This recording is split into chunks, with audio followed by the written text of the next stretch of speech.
Welcome inside the EST studios for the Oil Stream post-game show as the Edmonton Oilers are victorious 4-0 over the Pittsburgh Penguins. A game they completely dominated from start to finish.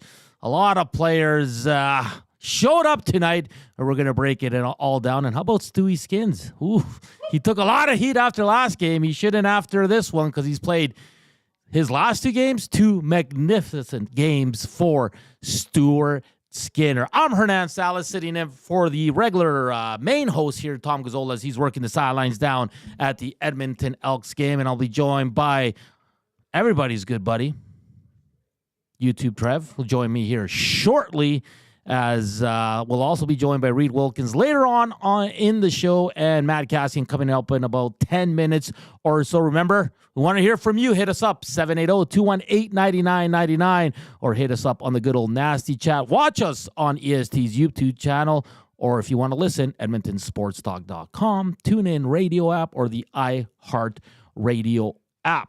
The Oil Stream postgame show brought to you by GCL Diesel, proud suppliers of genuine original equipment products from manufacturers like Bosch, Denzel, Garrett, Borg Warner, and Holset. GCL Diesel. The Oil Stream post-game show is off and running. What a game.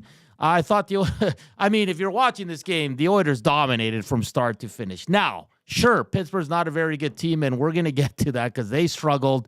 Their young goaltender, Yoel, YouTube Trev, that's how you say it, Yoel, was fantastic up until the 34th shot. And then after that, the Oilers kind of opened the floodgates there. YouTube Trev, bring yourself on if you can. Yes, I will. I was very impressed by the Edmonton Oilers. They came out, they got to the goalie early. You were starting to get a little bit worried. You were thinking Garrett Sparks. What's the goalie? Lucas Dostal? Dostal. Yeah, you're thinking, oh PTSD. No, what's going on here? And again, no power plays till later, and just snake bitten around the net, and everybody was. Don't lie, everybody was a little bit worried. We'll get to the scoring summary here shortly. But you two, Trev, overall thoughts on the game tonight? An impressive 4-0 game. You got to say that's the best game of the season for the Edmonton Oilers. They were simply good from start to finish in this one. Yeah, it was okay. They were okay. I'm just joking, man. No. Like, what a treat to watch that was. I'm trying to think. Was it the Oilers being super dominant tonight, or was it the Penguins being just terrible? And I think it was a little bit of both. Yeah. But yeah, I mean, it felt like deja vu. I was like, where have we seen this before? How many times have I seen this? But luckily, they were able to get a few past the Penguins netminder there, and a little bit. We were a little bit wrong in our predictions. I said 6-2, but and I think you said 5-1. I said 5-1. Yeah, but the Oilers are back. This was just a complete dominant performance by them. It was awesome, and give credit where credit's due. Stuart Skinner, yes, has been lights out the last two games, which I could get used to seeing, and I want to see that. I want to see that Stuart Skinner, and I know Rip City Step is already grinding my gears in the nasty chat, saying you owe him an apology. Look, I know I've been pretty vocal in saying that Stuart Skinner, he's maybe at times not the most consistent netminder. But I've never said that I don't think he can be a bona fide, number one in the league. And I've kept hopeful. I've been hopeful, and I think you're starting to see that tonight. There's a few plays. Leon Draisaitl, we'll talk about it. The one giveaway there to none other than the Norris Trophy winner, Erik Karlsson. He wanted to test Skinner on that. Yeah, he's just like, I got to get these guys more involved. And that's all he was thinking there. So. Yeah, no complaints from Stuart Skinner. We're going to get into the player of the game pretty soon as well, which I will, I guess I won't hint at that quite yet. But all in all, man, it was great. My only gripe from tonight was PP1. We talked about it, question of the game tonight. Who will go out? The usual suspects for the new power play, and Cass and yourself were correct. It was the usual suspects. Well, it was more Cass. I was kind of 50-50. After Cass talked about it, I was leaning more towards it. And we're going to ask Cass too, but what did you make of the two power plays they got? Not the best looking power plays, Trev. Yeah, no, that's kind of what I was going to touch on. They definitely, man, it's just lack of caring. Is that the right word? I don't know, man. But just no animosity. Just no, dumb giveaways. Like, I'm sorry. I don't want to say that word, but it was just dumb. It just turnovers, giveaways. You just saw it. Just I don't know, man. They just have no swagger right now in the PP. And it's kind of annoying to watch because you know what they can do, and this is so far from they're so far from what they were last year, man, and it clearly shows. Yeah, I'm going to get quickly to the scoring summary and some stats, and then I'm going to give you the turning point on the game, and we'll bring in our in-game analyst, Matt Cassian. After 20 minutes of play, the score was 0-0, but the Oilers were out shooting the Pittsburgh Penguins 19-5. In the second period, Leon Draisaitl broke the goose egg at the 13-minute mark with his 4th of the season on a beauty shot assist to Arvidsson and Bouchard. Bouchard would add to the lead at 17:35 with his 2nd of the season assist to Arvidsson and Podkolzin. This goal we'll discuss with Cass and YouTube Trev and Reed Wilkins, because for me this was offside, but the Oilers got a break.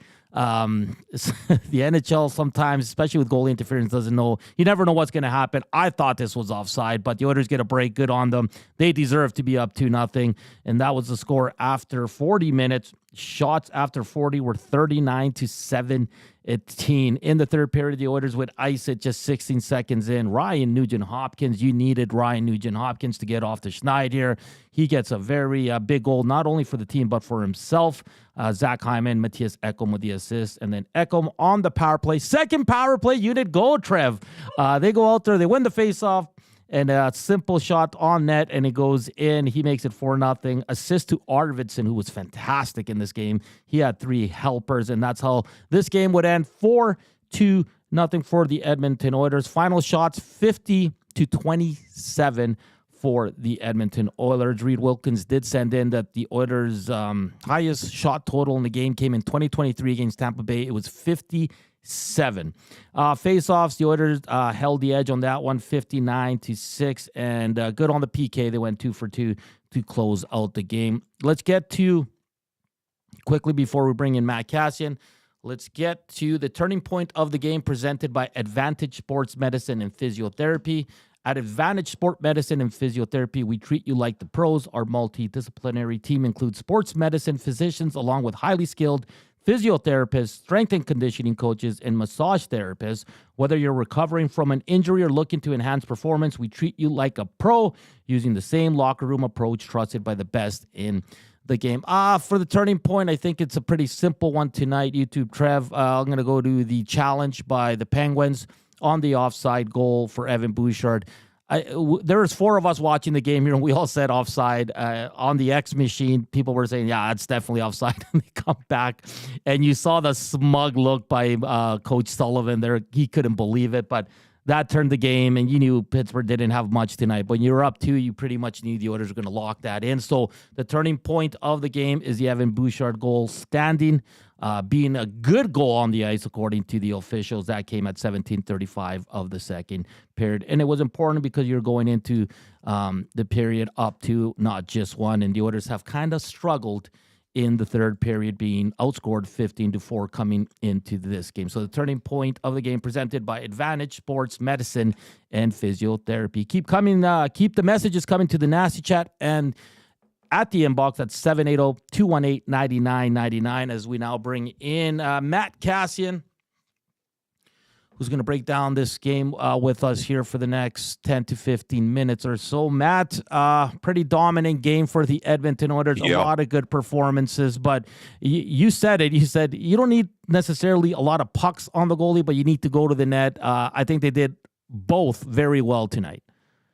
Yeah, well, absolutely, they did both. It wasn't like a lot of those 50 were exterior shots with no traffic. Like there was a lot in at the net, and realistically, they could have scored 7 or 8. Like Zach Hyman finds a way to pull the trigger on something. You have another couple, maybe 2 or 3. Yeah. So first dominant performance of the year for the Oilers. Really great to see from start to finish. It was a little bit scary through that first period. Especially when they just couldn't pull the trigger. It was like, oh man, are they going to be just controlling this game, and Pitt's going to get one, and all of a sudden momentum swings. But Fortunately, they stuck with it. Draisaitl with a great snipe, and then they just get rolling from there. But Hernan, it was good to see just a dominant performance from the Edmonton Oilers. We haven't seen one yet this year. That's the first one. It was nice. Okay, let's get to the second Oilers goal. We were watching it here with YouTube. Trev's stepdad and Zach Tacum stayed and hung out, and we all thought for sure this goal was going to be called back. What did you see on the offside call that went the Oilers' way? I mean, a heel, maybe. I thought it was going to get called back. Yeah, I thought it was. Now, maybe they just view it as being too inconclusive, like it wasn't quite clear enough. But we just kind of got to remember this. Next time there's one where it goes against Edmonton, we have to remember sometimes they go for you too. Yes. Right. And we'll probably have short memories and we'll complain about it if a call goes against Edmonton. But I thought, first glance, I thought it was offside, but there has to be enough to overturn it. Clearly they felt there wasn't. But I thought for sure it was coming back. I was like, oh no, that they're probably calling that offside, but I don't know. I mean, we could get into a broader conversation, Hernan. I don't know if you and Gager have got into this in the afternoons, but where it's just like, I want them to be able to only watch offside replays at full speed. Yes. Like, I just think it would be so much better at that. Like when you watch a replay, you have to watch it at full speed. But yeah, maybe the Oilers get away with one there. And you are right. That kind of seals the deal. Like they get that second goal, Pitt's not coming back. Like Edmonton had been too dominant. Yeah. You're up to, the game was done. Yeah, no, I'd like to see the explanation on that one because to me it was clearly offside. But nonetheless, the Oilers get some important performances. Nuge off the schneid. Hyman, I mean, he could have had 3, like you said. But Victor Arvidsson, outstanding in this game. His best game as an Oiler. He's been pretty good in a few others, but 3 assists. He was all over it tonight. And then between the pipes, Stuart Skinner coming, I wouldn't say bouncing back, but putting back-to-back solid games in, because in the third period, he made 2 excellent saves. One on a brutal Draisaitl giveaway right in the middle of the slot there. But some important performances for some key Oilers players tonight, Cass. Oh, he's muted. First one. Sorry, buddy. No, the nasty chat was on the side and was blocking that. I thought I left it, but I cleared my throat. For Victor Arvidsson, I mean, this was the first game that I really felt I'm like, this is what we hope to see from him. Like from a jump standpoint where he had some jump, he was around it, he was around the net, he was generating, he was physical, like he was engaged. He looked fantastic and rightfully so, gets his first couple points. It was great to see Nuge get off the snide. Now Hyman, I saw a comment or 2 comments or maybe even 3 in the nasty chat about how he's, degrading and, whatever. And I'm just kind of like, well, no, the chances have all been there. He just couldn't score. Yeah. Like even that last one, when he pulled it across to his backhand, he gets it up a little bit and just a fantastic save and the puck doesn't go in. So it's like, it'll come for Zach Hyman. Really, really snake bit right now. Now, maybe he's not going to get 50 on the year, but he'll start putting some of those pucks in. But for Arvidsson and Ryan Nugent-Hopkins in particular, just good to have 2 guys that haven't produced much for you find their way in the score sheet and for Arvidsson in a major way with a couple assists. We talked about it in the pregame show was the question of the night. Which power play would we see? You were right, Cass. He stuck with the regular 5. We were watching that second unit, and they gave up some odd man rushes. Kind of gave it again, trying to force it to Draisaitl way too many times. It was only 2, but what did you make of the power play? Did you see any improvement tonight? No, no.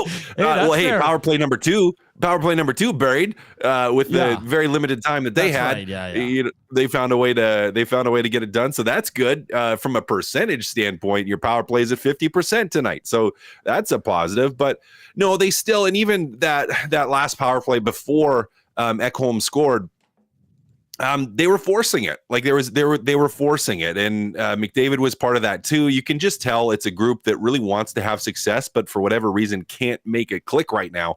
And they're just going to have to keep working through it. Now, the flip to it, Hernan, is on the positive side is you had enough 5-on-5 offense where it was okay. Yeah. Right now that to me, I wish they would have just really tried to settle into it instead of being like let's just go, let's force it, to be like, okay, you don't need another goal here. So just go out and try to execute, do what you're supposed to do instead of just kind of going just gangbusters, whatever you want to call it, like just throwing everything, because that throwing everything led to some chances against, and Stuart Skinner having to make a beautiful save on a one-timer, pushing across, which fortunately he made because he maintained the goose egg. Yeah, no, it was you want to see a little bit more, and he was probably going to stick with it for a few more games, but he does have that now in his tool belt where he goes, if you guys don't get this going here, I might make this switch that I had at practice. On the flip side, Cass, we saw a Pittsburgh Penguins team that we know they're probably want to contend for a wild card, might not be realistic, but they got the elites of Malkin and Letang and Crosby, and then they got a bunch of other players that are just kind of filling in holes, and some younger guys as well. But Cass, I got to be honest, they did not look good tonight. Their rookie goaltender was outstanding, their best player by far. And at one point, YouTube Trev said to me in the third period, Sidney Crosby even played in this game? Because he didn't do much in this one. He didn't do much. And you have to wonder how much of that is just run support in a lot of ways, where you have Malkin and you have Crosby, but who else out there is going to generate? Like, who else is going to produce? Who else is going to help those guys? And you look up and down their lineup and you're like, oh, there's just not as much offensive depth, not a lot of young guys that have stepped up and stepped in just to help bring out the best in Crosby still, and in Malkin as well. So they didn't look very good. Clearly a team that's struggling, trying to find their way a little bit, and just couldn't get it done. Now, that being said, they did have a couple chances. They were still hanging around. They got some goaltending, and they hung around in the game. But when the game busted wide open, they were done. They were beat. So not the same Pittsburgh Penguins of the past. No.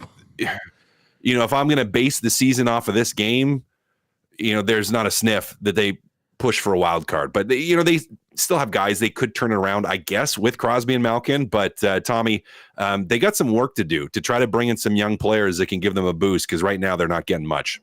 No, it's interesting to see what direction they go in, especially with their top dogs here, because this is the team that's probably not going to be competing for a cup in many, many years, and Crosby just re-upped with them as well. So interesting what management is going to do there. Cass, let's get back to the Oilers. A lot of, I wouldn't say fuss, but a lot was made of Podkolzin getting the bump up to that second line with Leon Draisaitl and Victor Arvidsson. He does pick up his first point as an Edmonton Oiler. Did you like what you saw from Vasily Podkolzin in an elevated role for the Oilers tonight? Yeah, he's been growing on me a little bit. I wasn't sure at the start of the season where exactly he was going to fit. There's a couple games he made some mistakes, and I kind of was like, oh, kind of chewing on it a little bit and not thrilled with him. But he's slowly been growing on me. The more I watch him, the more he's grown on me. And I think it was a okay fit today. And now part of that could be that Arvidsson and Draisaitl looked really good together, and he was benefited greatly from that. And that those two were pretty dominant in zone in terms of getting puck possession, maintaining puck possession, and generating some offense. So, I like he got some frame to him. He's got some size to him. I think there's growth that needs to happen from a game standpoint. But, I thought he played a solid positional game. Again, I think a lot of that comes from Arvidsson and Draisaitl, but he seems to fit in there. And I like that third line too. And if you're going to keep Skinner on that third line and have Henrique and Brown, who seem to work pretty well together, it gives you three good options from a line standpoint. So I'm a fan of it right now. I want to see a little bit more of it. It's one game. Is he going to be able to, on a regular basis, find a way to contribute on that line? We'll have to see. But a good first night for him. No, definitely. Now the Oilers head out on a 4-game road trip. They'll take on the Detroit Red Wings on Sunday at 4:00. Cass, how important is this road trip? And this is definitely a game they can build on. I know on the earlier shows we were a little concerned because the Oilers sometimes start a little slow against teams that might be lesser than them, and it takes them a while to get going. But I look at Detroit a little bit different than Pittsburgh. I think they're a little bit younger. They're kind of an upstart team looking to make that next step into the playoffs. But if the Oilers, because this is now 3 straight games, Dallas, Carolina, and Pittsburgh, where they started really well. They just got to keep this going into Detroit, don't they? Yeah, they really do, and I think you nailed it. Like Detroit is a much faster team than Pittsburgh, much younger team, plays with a little bit more energy, has some really good young players, some good young players in the back end. That Sider is an absolute joy to watch. He's a fantastic defenseman, great defenseman.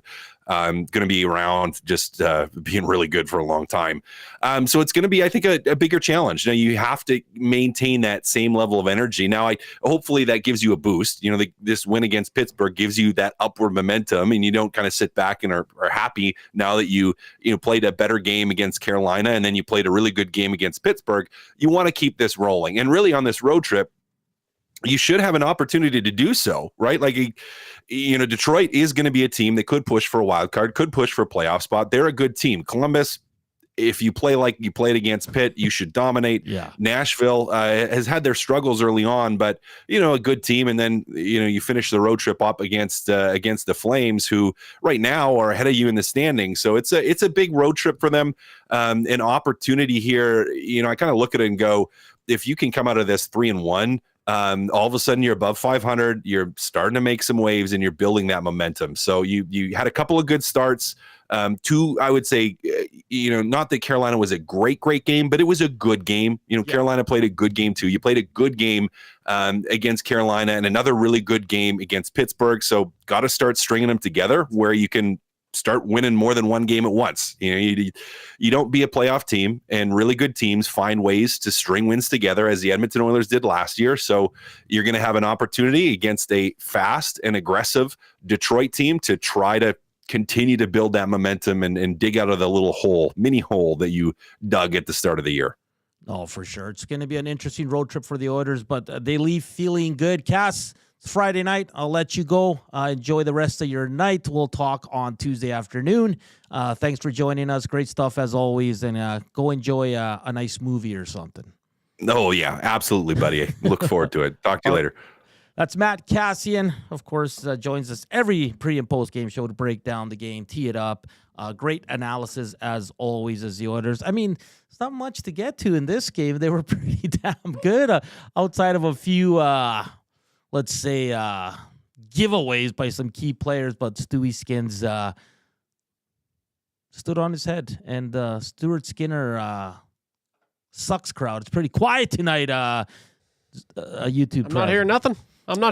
Not hearing anything about a certain goalie coach. We're not hearing anything about. It's refreshing. I actually don't mind it. Hey, Maddie did call me Tommy, but that's just old habit, right? Old habits. So that's okay. And I've been called worse. So yeah, I've been called jabroni a few times.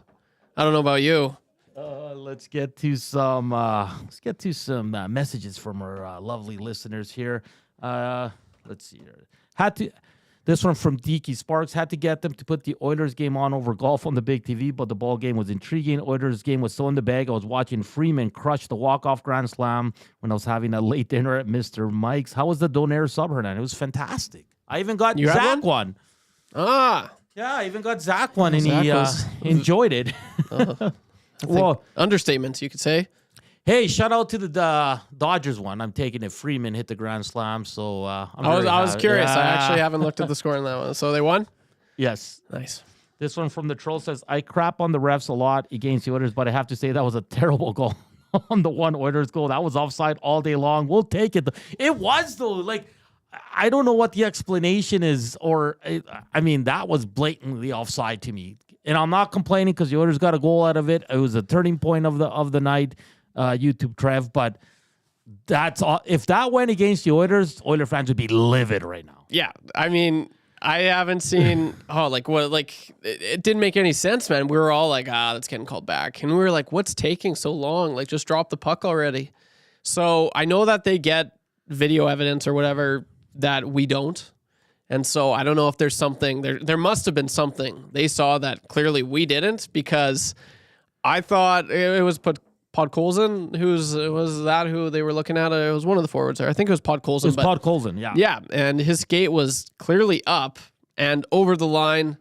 I'm still trying to make sense of it, but take what you can. And I mean, like we were joking about it, the first goal that Leon scored, we were like, that one's going to get called off for goaltender interference. And then the next goal, surely enough, it's an offside challenge. So, yeah, the Oilers haven't got, been on the good side of that all season long. So it's a sight for sore eyes for sure.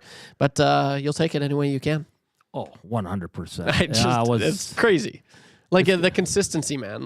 But Cass makes a good point there because he said, as frustrated as Oiler fans were to start with all the offside, the goaltender interference calls, like they always come around, man. Yep. It's you get good and bad from this. What goes around comes around. From this officiating, for sure. I like this one from Carmen. He says, Hernan, how much you want to bet that Knobloch breaks up the second line for the next game? Well, I hope not. Yeah. He actually, outside of a few shifts, Trev, he kept the lines intact, and they were all pretty good tonight. I have no complaints about anyone. I thought, if we're going to nitpick, I thought Darnell had some rough plays in the second, but, I mean, he was fine after that. The fight was good. Kudos to Marcus Pettersson to take on that fight. I didn't know he dropped the mitts, and he did all right, but kudos to Darnell Nurse for stepping up there on I wouldn't say it was a dirty hit. He's caught an edge, kind of fell awkward. Yeah, for Arvidsson there, but it looks like he's going to be fine. And then the Draisaitl giveaway was just awful. Yeah. Because we were watching it, and he was beside Nurse. We're like, was that Nurse? Bet you it was Nurse. And then we hit the rewind button, and it was good old Leon Draisaitl. So, I mean, he's got to get that out of his game, man. Yeah, it's tough because when it works so well. And there was the one cross ice pass that Leon had made during the Dallas Stars game, and it was a backhand pass, and it was just unbelievable, man. So you can do it, and he knows he's so good that he can. And not anyone. There's maybe two other people in the league that can make passes like Leon, right? And so he's an elite company, and I get it. And part of me likes it because if those go through, it's usually a high efficient scoring chance, right? But it's the ones that I don't like are the ones when he's in his own end, and it really burns him. Because at least if he's making wishful, hopeful passes in the offensive end, it's okay, well, the defense is back there, they should be good. Just get your butt back, Yeah. But for plays for when I can't stand when he's doing that in the defensive end because it leads to that. And I think it was 2-0 at that time, I believe, or maybe it was 3-0. But that goes in, and then Stuart Skinner shutout goes. So yeah, luckily that Stuart Skinner, he had to make a huge save there, and but I mean he's got to get that out of his game for sure. But you gotta live with it, right? It's Leon Draisaitl. It's Leon Draisaitl. There's that was one of my hot takes last week was death, taxes, and Leon Draisaitl leading the league in giveaways. Some people are asking if you're wearing the mitt. Oh yeah. I just noticed that. Hot takes. Yeah. Oh, amazing. Yeah, I was taking notes. My hands are a little cold as well. Hey, just a reminder that the Green and Gold post-game show with Matthew Wanick and Jay Milne live from Century Casino down in Fort Road is coming up immediately following the games. The Elks just took the lead about 3 minutes ago in that game. So let's go. Good for the Green and Gold. Can we get a double Edmonton win here? Oh, man, that would be nice. Last time it happened, October 2019. Both teams won on the same night. Holy crap. And I then, love that. And then get this. So that last game the Elks won in 2019, the same night the Oilers won, was the last home game they won until 2023. Oh, jeez. Yikes. Yeah. I was at that game, Hernan. I broke the curse. Yeah, you did. That's why. It was all you. Because I was there. Okay, let's get to this. Just let me find this message here. So many come in that I lose track of it. James Barrel says, PP1 looking the same was disappointing. And then Roll Nelson says, since PP2 scored, would you pull a Bruce Boudreau and start the last unit to score? He did that in Washington when they had great power plays. I was not impressed with power play one. I'll be honest. McDavid continues to look to the same cross-ice pass to Leon Draisaitl that every team knows what they're doing. And it's easy to pick off. They gave up about 2-man, odd-man rushes. They just seemed out of sorts again. The second power play unit comes on, Trev, with 20 seconds left. Offensive zone face-off. What do? They win it back. They win the face-off. Goes to Ekholm on net. A great screen by Corey Perry. Boom, goal. It's simple. Yeah. They don't all have to be pretty, man. They don't. And I loved... there was times you saw in the playoffs last year where PP1 wasn't getting it done. You see PP2 go out there and they just simplify it so much. Just pucks on net, create chaos, have a man in front of the goalie, and then usually good things will happen. So that's exactly what they did, but it's just like it's gotten to the point where they don't even know what they're doing. Like they have set plays, and they don't execute them at all, man. So it's just McDavid circling around and then coming and looking for the one-timer for drive. That's all they do, Trev. Yeah, it's the Glenn Gulletson needs to get back to the drawing board, and they need to figure something out, man. You know what? You know what they need to do? Simplify. Tell me. Yeah, it's simple. Just keep it simple. They can do that. They have all the skill in the world, and you have those guys keep it simple and capitalize on the rebounds, and it should go your way. But there's just so many plays that they just bobble up the puck. The passes weren't tape-to-tape passes, and just slow reaction time. They get the puck, they look, don't see it. Like it's just if you're gonna pass it, at least like make it quick. You saw it with Carolina; they can whip the puck around quick on the PP. They certainly can. And it's crazy that we're talking about this with the Oilers because we shouldn't be. But it's crazy to me. It is. JCD780 says, Nurse looked like a fighter. Derek Lewis was in the crowd, and he didn't seem like he was having a good time. Everybody kept talking about Derek Lewis, and then I finally asked, and Zach Tacum was so disappointed that I didn't know who he was, but I guess he's a big-time UFC fighter. Yep. Okay. He's fighting here in Edmonton. Yeah, November 2nd. I believe he's a co-main event for that one, so it should be good. But every time they pan to him, and then, like even after the fight, you would have thought there was a little bit of something coming out of him, but he was just, I don't know, maybe his first hockey game. I don't think he knew what he was watching. Troll says that was a dumb penalty at the end by McDavid. Yes, it was. Thankfully, it didn't cost Skinner a shutout. Juan says people chanting Seymour Skinner sucks on the LRT tonight. I don't know if that's true or not, but that'd be pretty funny. But oh, gosh. Stop it. This one from Eden says, evening, boys. Big win tonight. Bloomqvist is a hell of a goalie. Let 4 get by him and still ended up with a better than 900 save percent. He was great up until shot 34. YouTube, Trev. Yeah, he was what it was. We were watching him, and he was making some great saves. Now, a lot were right at his crest, like right at him. But I'm going to give him credit. He was fantastic. After the 34th shot, it went all downhill. Yeah, and even like I wouldn't say it went crazy downhill. I'd credit like a lot of that. The Oilers were really bringing it, and I think the team just stopped. Like the Penguins is what I'm referring to. They kind of just stopped.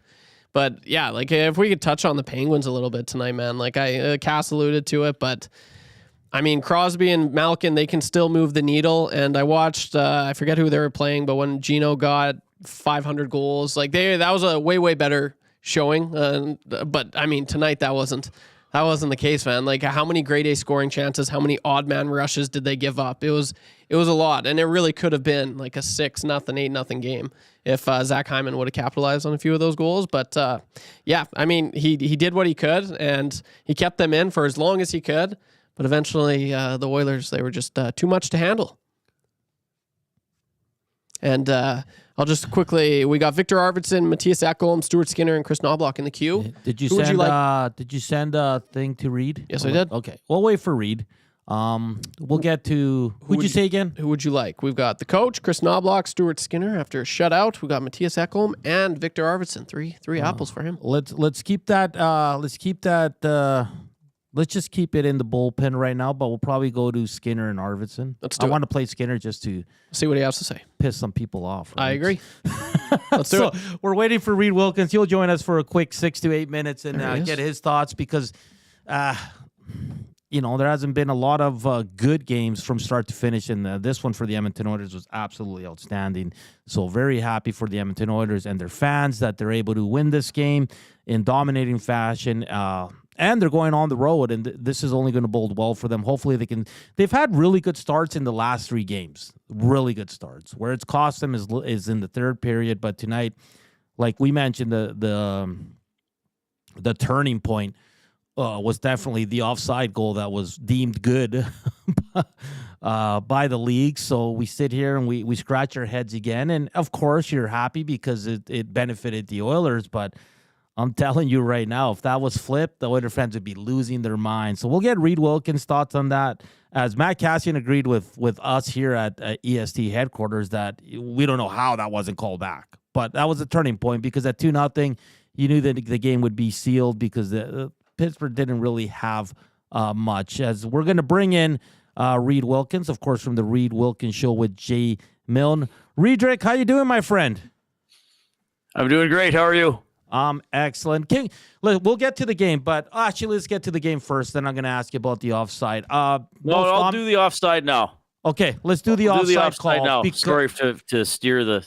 No, because the four of us. A little bit, but I heard you talking about it a bit when I was driving home. The four of us here were watching, and we're like, "That's coming off the board," and we were shocked that it stayed on the board. What did you see on that call, Reed?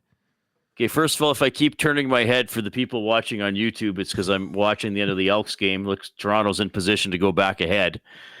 Here's what I think. And the longer they looked at that, the more I thought it was in favor of the Oilers. So there's a frame in which Draisaitl has the puck on the blue line, and the back third of Podkolzin's skate is still hovering over the blue line. On the next frame, Podkolzin's skate is now in the zone, and the puck is on Draisaitl's stick, and it's black puck on black tape. So I think they said we can't be sure where the puck is. Okay.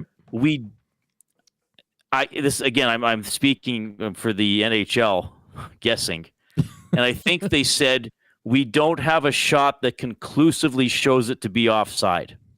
So therefore they let it stand. The referee said after review, it's determined that the play is onside. Yeah. I think what he should have announced was, if they did it perfectly, was after video review, the call on the ice stands. I think everybody, and I know the offside is odd, as Toronto is now ahead of the Elks with a little over a minute left. I think that they thought that tape was inconclusive. Okay, that's fair. Now, everybody, I'm trying to figure out what the refs of the league said.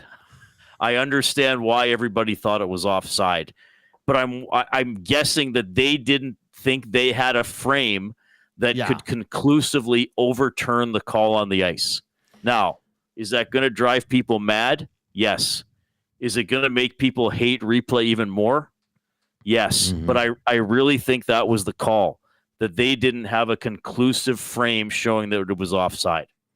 No, that's fair, because we were looking, and you make a good point, the Draisaitl stick, tape black, and with the puck, but, I mean, we saw some really good angles, and it I get what they were saying, and it's interesting that you say the way he announced it was probably incorrect. To everybody there at I was going to say Rexall, at Rogers Place and on TV, right, Reed? Yeah, I think it probably. Well, I mean, I guess if you're saying there's no conclusive evidence, then you're saying it's onside because the original call was onside. But I think if, and I don't know, I don't know if I've ever known this. I don't know what they're told to announce, because sometimes, like in football, they'll just say the call on the field stands. Okay. Or they'll say it's A or it's B. I think if the ref was being perfectly honest there, or, I mean, honest isn't the right word, but perfectly 100% clear, he would have said the call on the ice stands, which you can interpret as being there's inconclusive evidence to overturn it. Now, I get it. I'm sure people are saying, but Reed, it was conclusive. I hear you, everybody. I'm trying to figure out why they called it that way, because they don't go, I'll look at the iPad and call the war room and say, "Okay, guys, let's screw it up." So I always try to figure out why they called it that way. So that's why I think they called it that way. Now, all right. Definitely the turning point of the night, though, for sure. But let's get to the game, Reed. Probably their best effort. Not probably. It was their best effort of the season. They were. I thought they dominated from minute one till the end. There, you were kind of. You got a little concerned there at 33 saves that the young Finnish goaltender for Pittsburgh was going to steal another one. But as soon as Draisaitl broke the goose egg, it was even more all Oilers in this one. Yeah, I think they played well, and I think they played a team that's probably going to have a rough season. So those two factors add up to a lopsided night. The only concern I had as the game went on, as it went into the second half of the second period, was Pittsburgh going to get a chance and score, and then it's deflated again. But the way the Oilers just kept coming, I don't know if even that would have mattered. I mean, and we've seen this now in 7 consecutive games. Well, I should say the Oilers have a 7-game winning streak against the Penguins. I guess six of them have been lopsided. One of them was a little bit closer, but it's no contest. And it just seems to me when these teams play, there's no contest in the speed area. And the Oilers aren't even as fast as they were last year, but every loose puck in the offensive zone. I mean, there were times in this early in the second period and even in the first when the Oilers were moving the puck around like it was a 5-on-2 drill in practice, when they just put out 2 defenders to sort of be in the way, but they let the offensive guys get their mojo going with basically wide open people to pass to. So yeah, give Blomqvist, the young goalie, some credit for holding the team in there, but it was just a tidal wave of Oilers chances. I guess about the only thing you could say is that they obviously wanted to get Hyman a goal, and they weren't quite able to do that. But I think Lovelock said something after the game. We didn't need a 5th one, so maybe he'll get one in a tighter game. I asked Arvidsson about the push from Marcus Pettersson on the icing, and he said first of all, that's one of my best friends. Then he said he's not a dirty player, and he said I don't think he meant anything dirty, but he just a little shove in the back. And then somebody asked Arvidsson if Nurse knew that he's one of your best friends. And he's like, no, he didn't know. But he goes, it's all good. Both guys stood in there and did what they needed to do. Yeah, we didn't think it was dirty. It's just one of those plays you see often in hockey. Now, Reed, in the last 7 now against the Pens, the Oilers are outscoring them 37-9. It's been one-sided here for quite a while.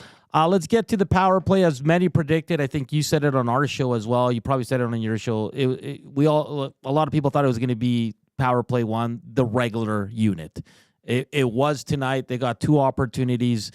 Did you like what you saw from the first unit? Because the second unit came on, scored quickly there with not a lot of time left in the second power play. But are you still seeing the same kind of disorganization and just not entering the zone cleanly, still trying to force pass from the first unit? A little bit. I mean, I thought they were okay. I guess they didn't have a chance till after the offside challenge, right? I thought they were okay. I think I'd still like to see Bouchard hammered a little more often. And quite frankly, even shoot it wide on purpose sometimes. Yeah. And get a bounce off the back wall.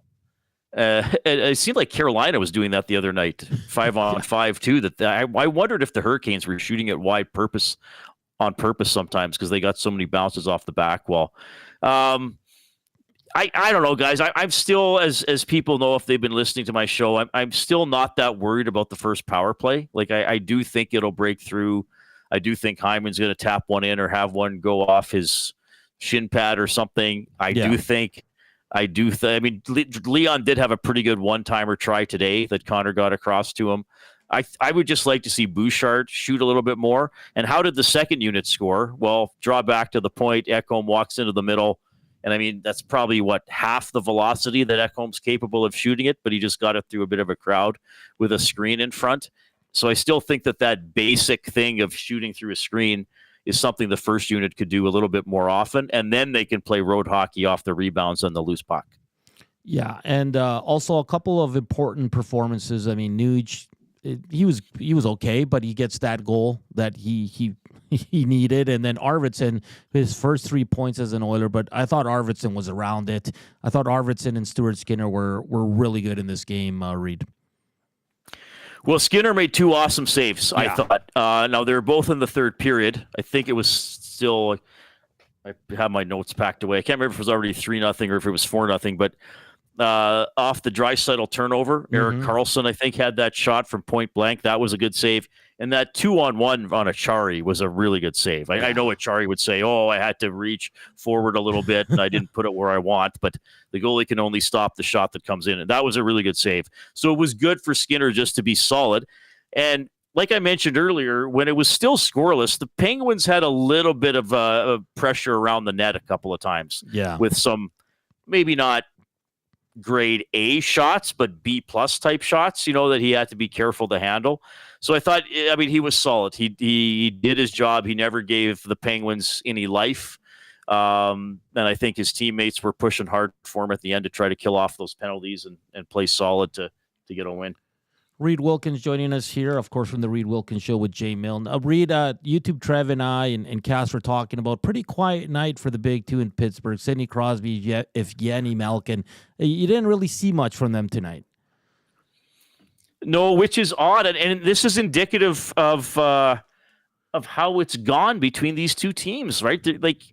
And look, Crosby last year was still 14th in scoring or something like that. I mean, he's still one of the best players in the league, but it's just another sign of how lopsided this matchup has been between these two teams. After the first period, I thought to myself, my God, I didn't notice Sidney Crosby.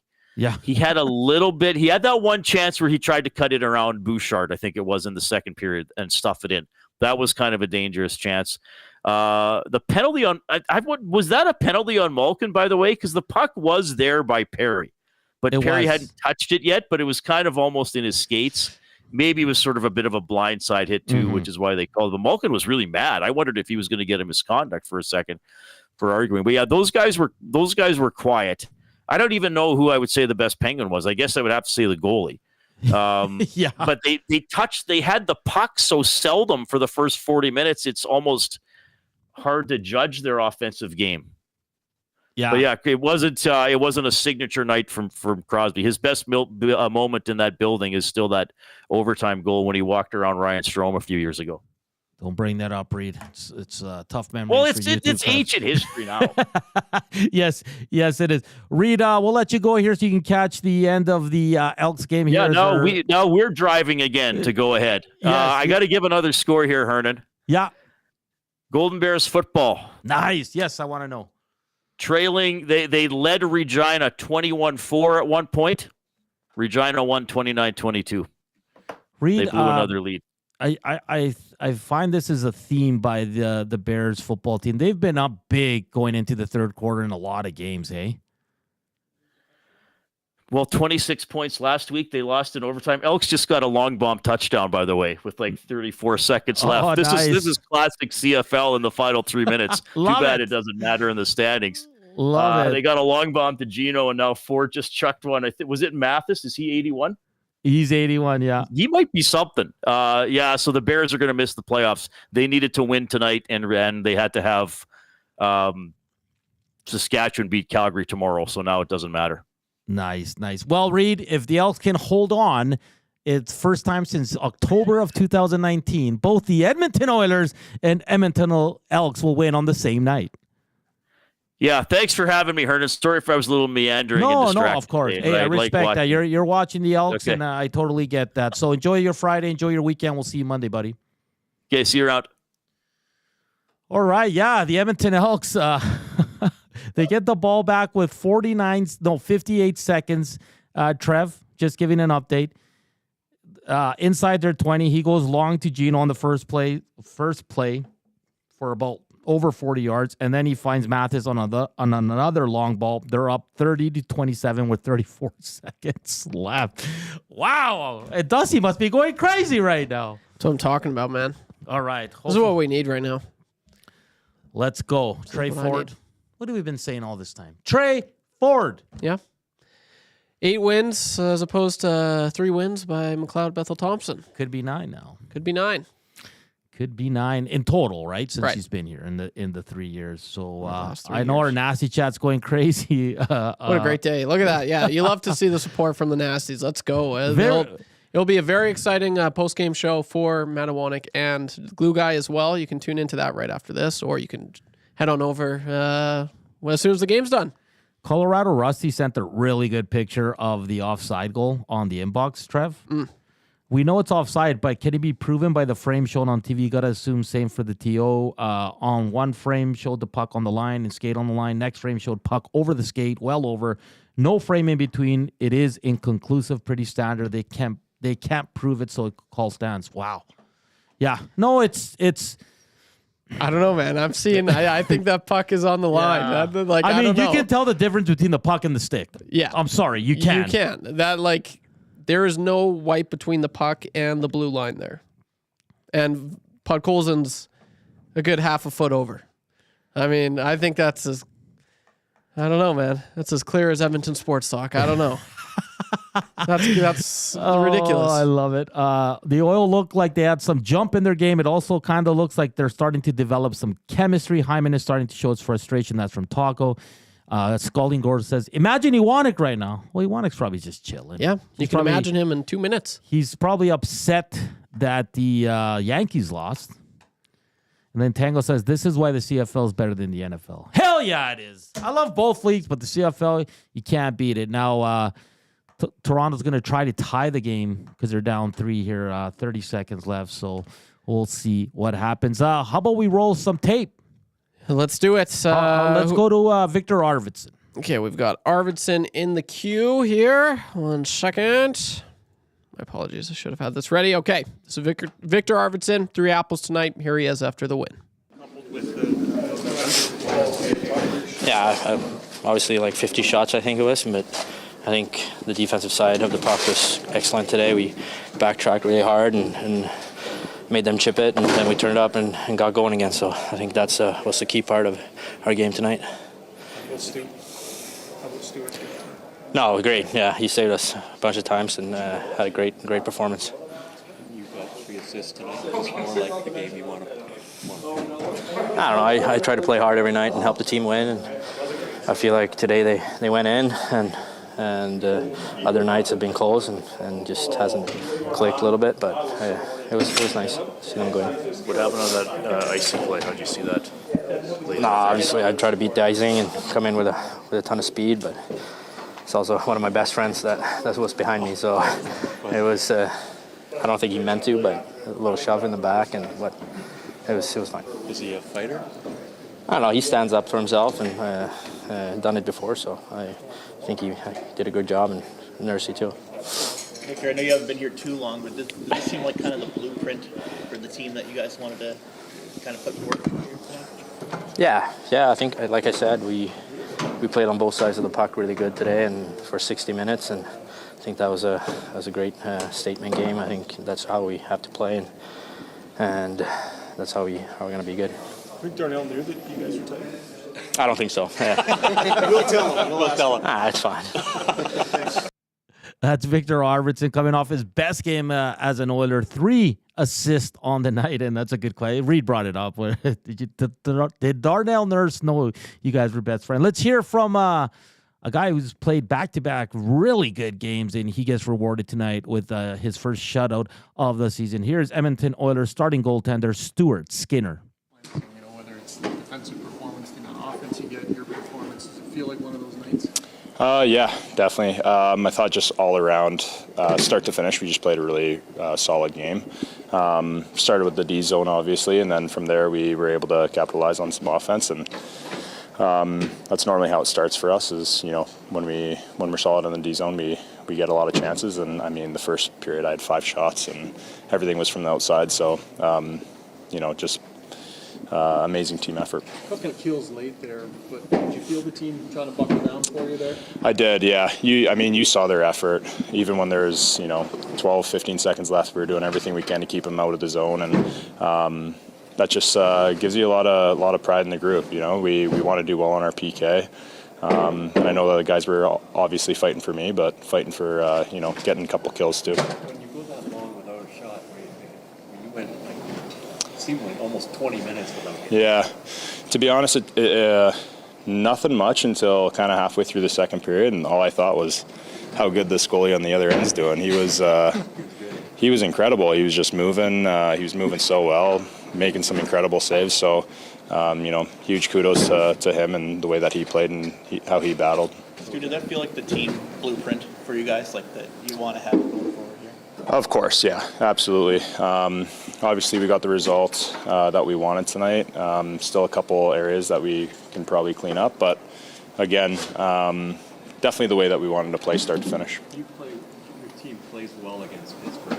It seems like a bad matchup for them and a good matchup. Well, I hope that keeps going. Beat them 7 straight times. Yeah, that's just kudos to this group and the way that we show up to games against a good team.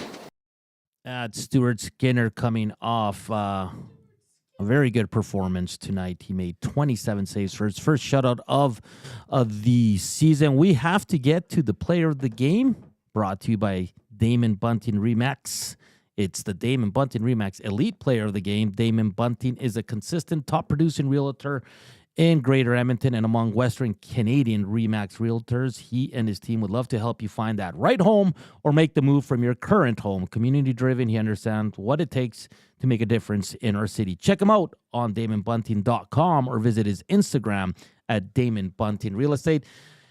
And the player of the game is going to go to our guy, YouTube Trev. I mean, you got some quality choices tonight. You can't say that for the first 7 games, but who you gonna roll with tonight, buddy?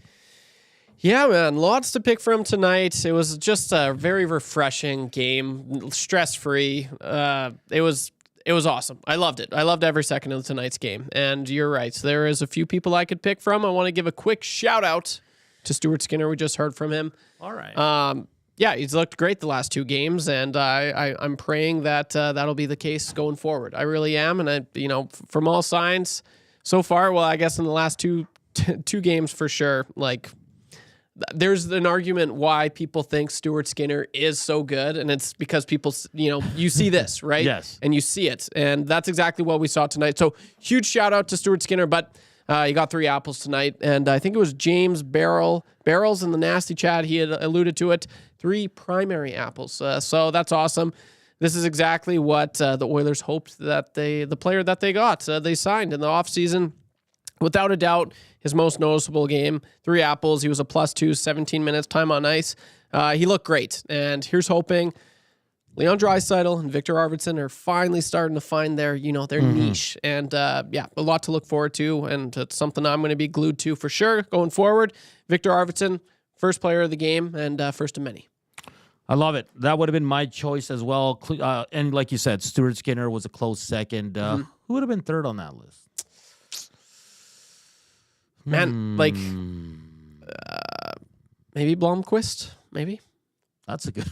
Maybe. I mean, I don't know. It's weird to say when you lose 4-0, but he was outstanding. Yeah. I didn't mind Vasily Podkolzin. Obviously, he didn't really contribute much offensively, but he had a few good looks. And then if we're going off good looks, I think Zach Hyman as well. He was all around it again tonight. He was. And I'd probably, he's maybe an honorable mention as well. The one play, the last dying minutes of tonight's game, he burnt by Erik Karlsson, man. He had a great rush play, and I'm like, holy crap, Zach Hyman, he's still got it, man. He has it. He just hasn't been able to score. So it's going to come sooner than later.